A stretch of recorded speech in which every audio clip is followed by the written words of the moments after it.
Bonjour mes amours, j'espère que vous allez bien. Moi je vais super bien comme d'habitude et je le souhaite de tout cœur pour vous.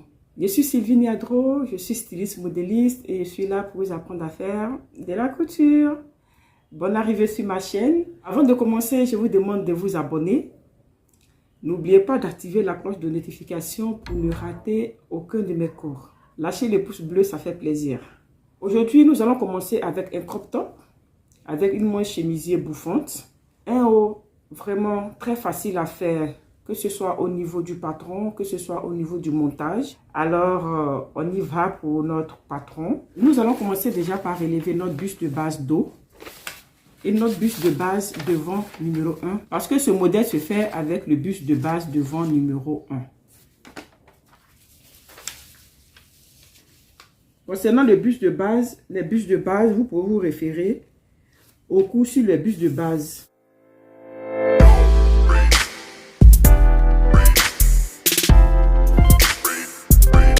Le crop top sans pince, en fait, on le laisse tel qu'il est. Le buste de base, il est utilisé tel qu'il est.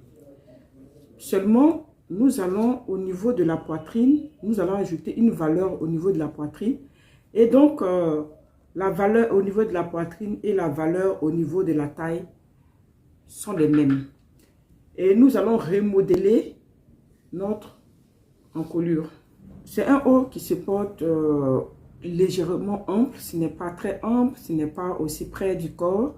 Donc du coup, je vais ajouter un élargissement de 6 cm. L'élargissement de 6 cm que je vais rajouter, je vais diviser cet élargissement par 4. Ça nous ramène à notre cours sur le patron de base. Quand nous avons fait le patron de base, nous avons pris le tour de poitrine que nous avons divisé par 4. Donc quand nous allons mettre l'élargissement, les 6 cm, c'est pour tout le tour. Nous allons également le diviser par 4. Ça nous fera 1,5 cm. Donc voilà, je reporte mes 1,5 cm et donc je reporte la même valeur à la taille.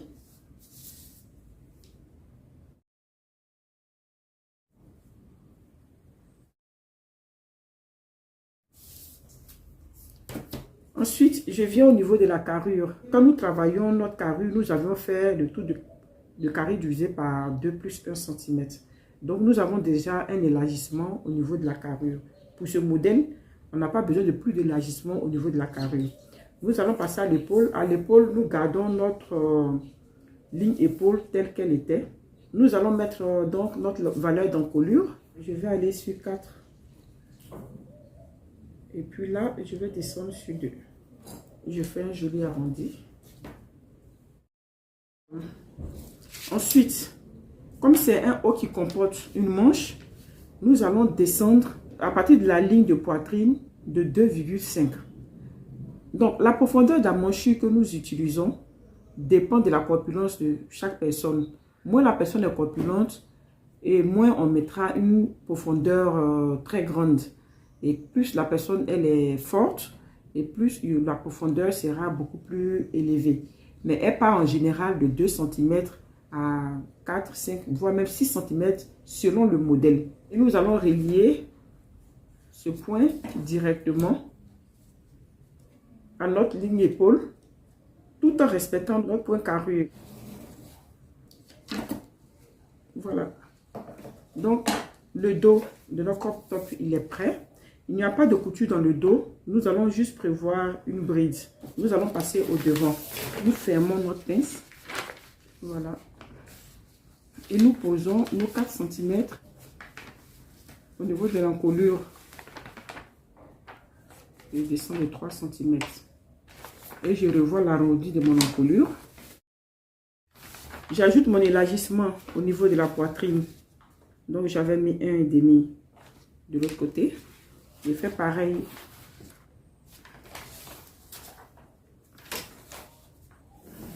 Ensuite, nous allons descendre de 2 cm et demi. Nous allons échancrer de 2 cm et demi notre profondeur d'emmanchure. Je prends le perroquet et je relie tout ça. Le nouveau point, le point carrure et le point épaule. Ensuite, cette pince épaule, elle est là, mais elle n'est pas souvent utilisée. On se sert d'elle pour faire nos passations de pince. Pour mieux comprendre les passations de pince, référez-vous à mon cours sur les passations de pince. J'ai fait plusieurs sortes de passations de pince qu'on fait à partir de la pince épaule. Donc, nous allons passer cette pince-là au niveau du côté.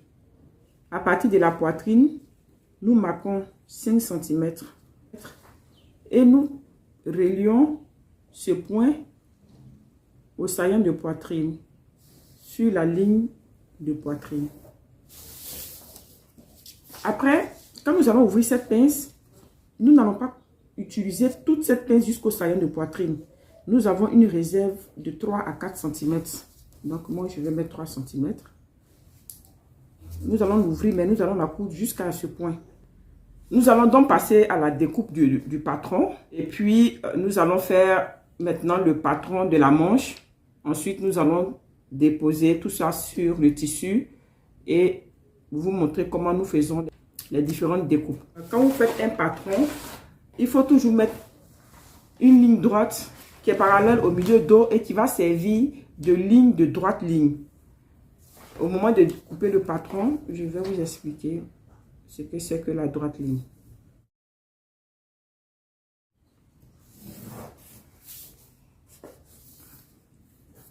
Vous le faites au devant et vous le faites au dos. C'est très important quand on va déposer la matière sur le tissu. On va passer à la découpe de notre patron.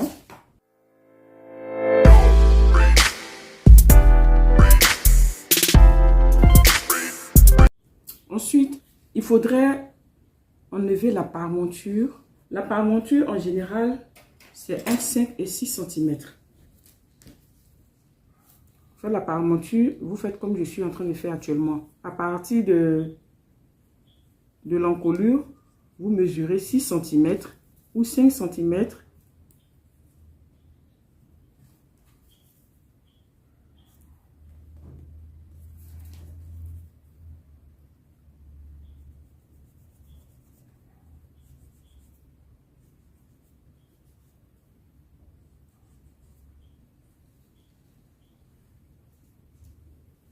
Cet espace-là, c'est la paremonture.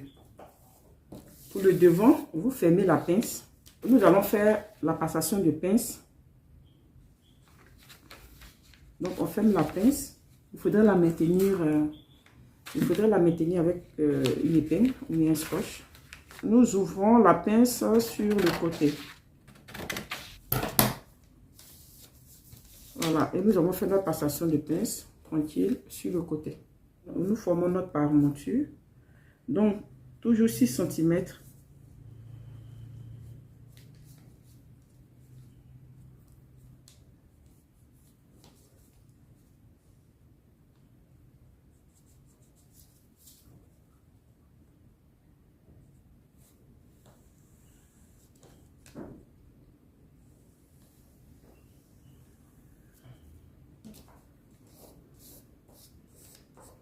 Alors, nous allons travailler la manche.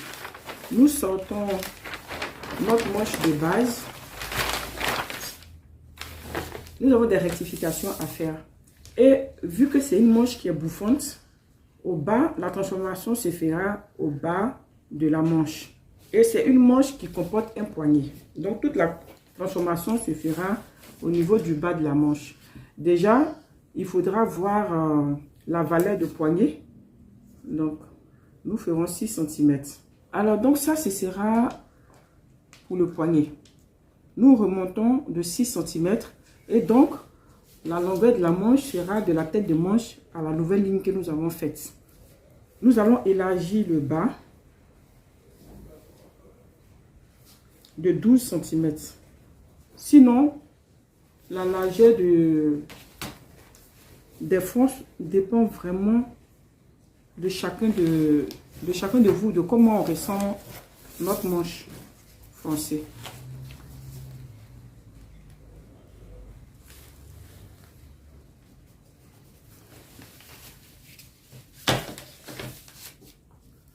Donc, je relie mes 12 cm au bas à ma tête de manche et je fais pareil.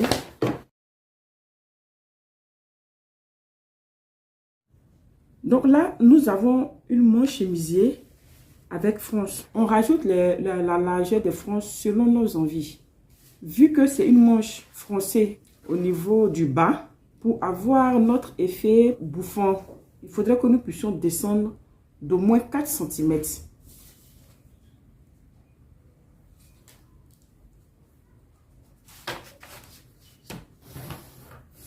Ok, donc voici les différentes dispositions que nous avons eu à prendre au niveau de la manche. Nous avons rajouté une valeur au niveau de la manche. Nous avons enlevé la mesure du poignet, la distance du poignet. Nous avons rajouté une valeur au niveau du bas de la manche. Et ensuite, pour un effet bouffant, nous sommes descendus de 4 cm. Nous sommes descendus de 4 cm, mais notre poignet, il reste tel quel. Il reste tel quel. Et quand nous allons monter le poignet sur notre manche bouffante, nous allons nous retrouver à la mesure normale de notre manche. Mais les 4 cm vont nous donner un effet ballon. Voilà, c'est pour nous donner un effet ballon que nous avons pris les 4 cm. Prenez toujours la peine de vérifier votre tour d'emmanchure et votre tour de tête de manche. Ok, ensuite, pour le poignet, je vous avais dit que quand la manche elle est droite, sans ouverture, nous prenons le tour de poignet plus 4 cm. Quand il y a une ouverture, nous prenons le tour de poignet plus 1 cm ou 2. Ça dépend de l'aisance que nous voulons avoir au poignet. Mais quand il y a un poignet qui est rapporté sur notre chemise, comme celle que je suis en train de faire maintenant, nous prenons le tour de poignet plus 1 cm, plus 2 fois une valeur pour la croisure du poignet, là où nous allons mettre le bouton. Il y a une croisure, nous allons mettre la croisure 2 fois. Je prends 1,5 cm pour la croisure. Donc 2 fois 1,5 cm. Donc je récapitule. Le tour de poignet plus 1 cm d'aisance, plus 1,5 cm de croisure, plus encore un autre 1,5 cm de croisure.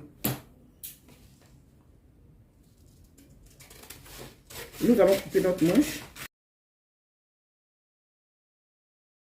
La hauteur du poignet, 6 cm.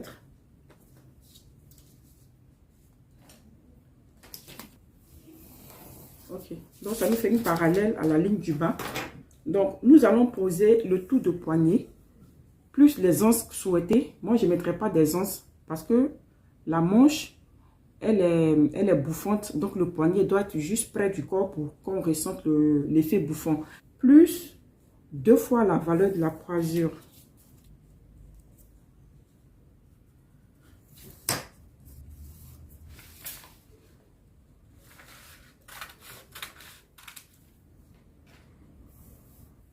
Quand on veut couper un tissu, chaîne et trame, il faut respecter la découpe dans le sens de la lisière. La lisière, c'est cette bordure-là. Tous les tissus ont cette bordure.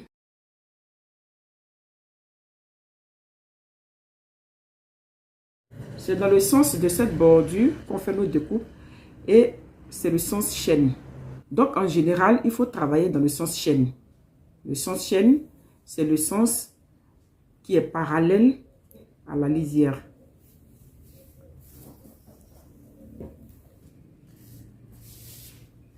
Pour éviter tout gaspillage de tissu, vous mettez votre patron et vous mesurez la réserve de tissu que vous voulez. La réserve de tissu, c'est le tissu qui reste à l'intérieur de la tenue quand on la coud. Quand je regarde, je vois qu'il y a 5 cm de réserve, c'est beaucoup. Donc, pour pouvoir gagner un peu plus de tissu, je vais faire rentrer légèrement avant de poser. Voilà. Donc, du coup, la réserve, une des plus grandes, moi, je vais mettre juste 2 cm de réserve. Ensuite, il faudrait vérifier que votre pli du tissu est parallèle à votre lisière. Donc, pour cela, vous prenez la mesure. Donc, vous faites votre droit fil. Je suis en train de vous apprendre à faire le droit fil en même temps. Vous prenez votre mètre ruban, vous mettez au niveau de la lisière et vous venez jusqu'à votre droit fil. Ici, je trouve 28,8 Il faudrait que je puisse avoir les mêmes 28,8 tout au long de cette bande. Voilà, c'est pas 28,8, donc je vais repousser le tissu jusqu'à 28,8.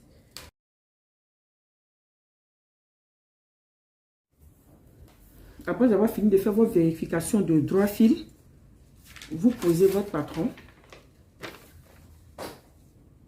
Vous mettez les épingles. Voilà, pour ne pas que ça bouge, et vous mettez vos valeurs couture, c'est-à-dire votre réserve. En dessous, nous avons un houlet à faire, et donc nous allons mettre 5 cm.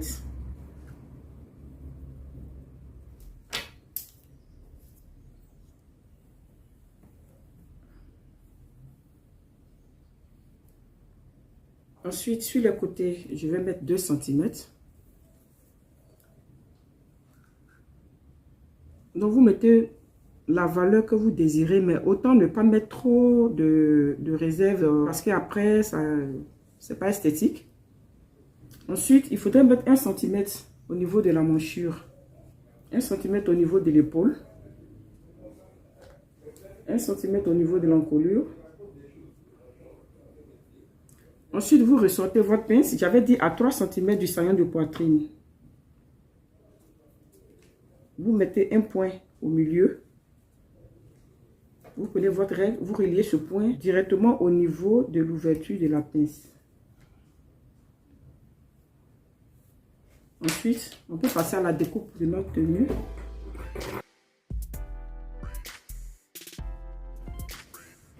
Il faudrait mettre des crans de raccord de part et d'autre de la pince. Nous avons le devant de notre crop top. Nous allons passer au dos. Les valeurs couture du dos sont comme celles du devant. En bas, sur les côtés, la manchure, l'épaule et l'encolure.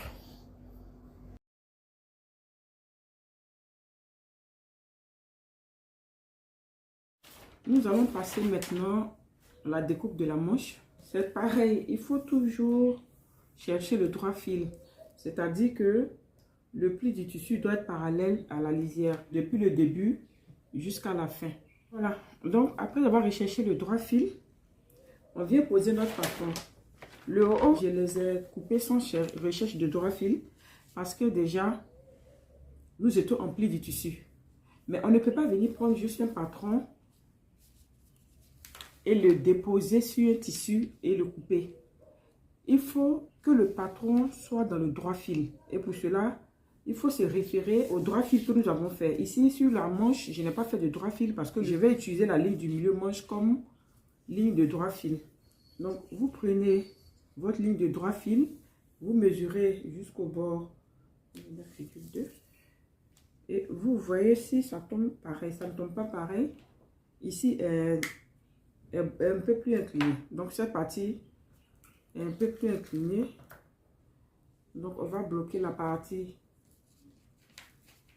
qu'on va utiliser, c'est-à-dire les 29,2. Et ici, on va pousser sur les 29,2.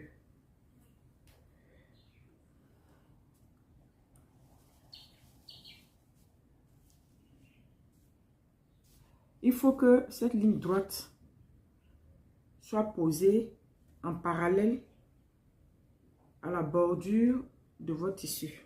Vu que le bas de la manche sera rattaché à un poignet, on met 1 cm de valeur couture. Sur le côté des bustes, j'ai mis 2, donc je vais faire pareil sur les côtés. Sur la tête de manche, bien entendu, je mets 1 cm.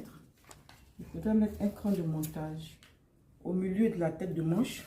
Il faudra mettre 2 crans de montage. Donc, du côté de la tête de manche droite et un cran de montage du côté de la tête de manche dos. Nous allons couper le poignet. Le poignet, lui, se coupe en double. Donc, nous aurons 4 morceaux de poignet. Nous mettons 1 cm tout autour. Ensuite, nous passons aux différentes parmentures. Voilà, il faudrait mettre 1 cm là pour la valeur couture.